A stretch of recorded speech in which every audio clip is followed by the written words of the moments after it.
Well, the American diver Greg Louganis won Olympic gold in 1984 and 1988.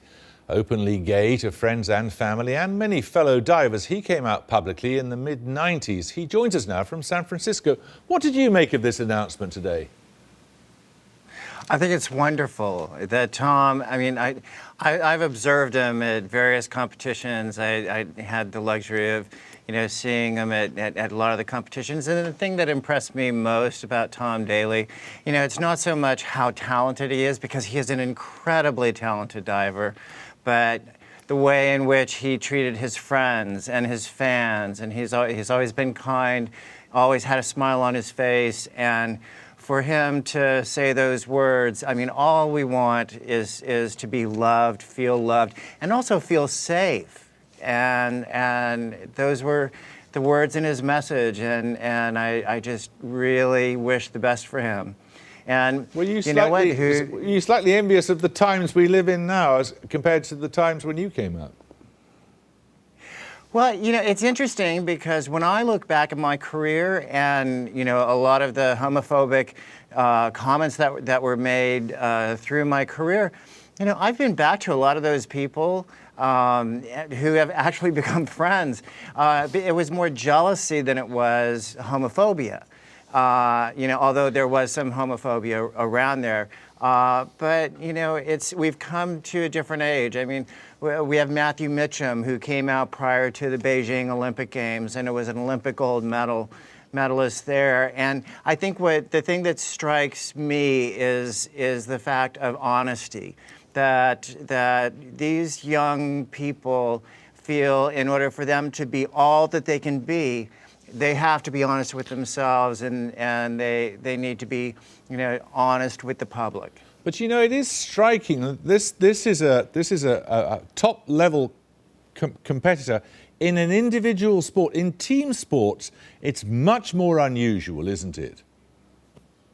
In team sports, it's a little different because that's why it's a team sport. Unless you're like Wayne Gretzky or Michael Jordan and you can carry the team, then it's pretty safe. You need to have the safety and security, and that's the thing that Tom said, that he feels safe. And in a team situation, you have to have that support of the rest of your team. I think that many players might find it very surprising that they actually might have that support, if they were to be a little bit more open about who they are. But it's hard. It's hard to be the first one to be out there, and we're inundated with these ideals and what's right and what's wrong. And I was born this way. I was born gay. I didn't choose to be gay. It's like me asking somebody who's straight, oh, when did you choose to be straight?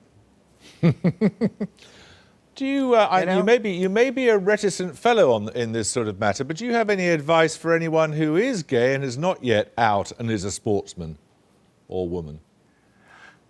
I think each individual has their own personal journey. And that journey is, you first start with people who you feel safe with. And that's usually your family and very close friends.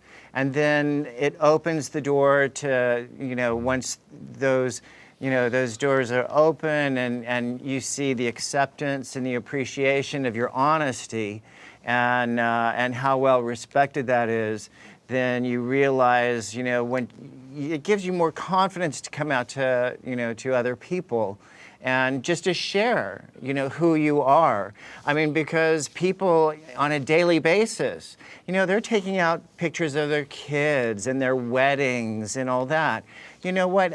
It was just this year that I was able to legally marry my husband in the state of California.